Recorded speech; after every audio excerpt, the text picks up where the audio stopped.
رماد المعرفة، اللغز الضايع لمكتبة الإسكندرية. في كتب كانت ممكن تغير العالم واتحرقت.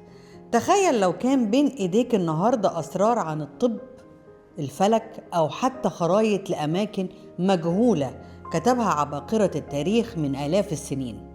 بس كل ده تحول لرماد في لحظة، أو نلاقي علاج لأمراض لسه بتقتلنا. احنا ورثة حضارة ناقصة لأن أعظم كنوزها طرف الهوا. مكتبة اسكندرية ما كانتش مجرد مبنى فيه شوية كتب، دي كانت حرفياً جوجل العالم القديم. الإسكندر الأكبر وهو بيبني المدينة كان حلمه يجمع كل معرفة البشر في مكان واحد. عارفين كانوا بيجمعوا الكتب إزاي؟ أي سفينة كانت بتدخل مينا اسكندرية كانت بتفتش فيها، مش عشان بضاعة لكن علشان مخطوطات. كانوا بياخدوا الكتب الأصلية ينسخوها ويدوا السفينة النسخة ويحتفظوا بالأصل في المكتبة.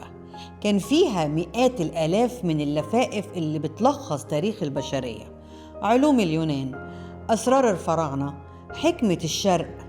كانت حلم لأي باحث، وفجأة الحلم ده انتهى. المفاجأة المرعبة، مفيش رواية واحدة مؤكدة عن اللي حصل. احنا مش بس خسرنا الكتب، احنا خسرنا القصة كمان. التاريخ مش قادر يشاور على مجرم واحد.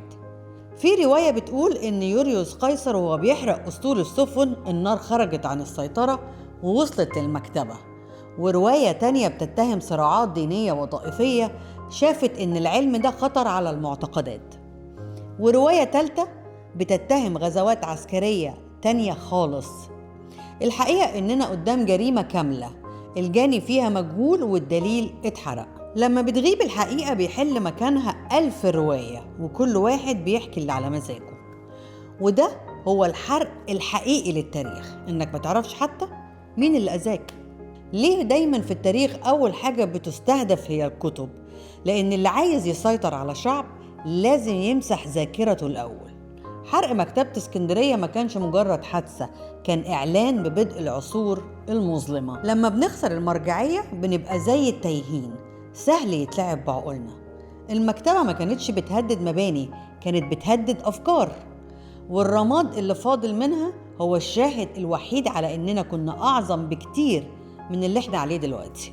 تفتكر كام حقيقة ضاعت من حياتك ومن تاريخك ومحدش عارف إنها كانت موجودة أصلاً؟ هل إحنا بنعرف الحقيقة ولا بنعرف اللي فضل من الحريق؟ بص حواليك، إيه المعلومات اللي بتضيعها كل يوم؟ وإيه الذاكرة اللي بتمسحها بإيدك؟ بطل تثق إن كل اللي في الكتب هو كل اللي حصل فعلاً، لأن أحياناً الرماد بيخبي أكتر بكتير من الكلام بيظهره. دور وراء المعلومة وما تبقاش مجرد روايات تانية وتالتة في قصة ضايعة. سلام.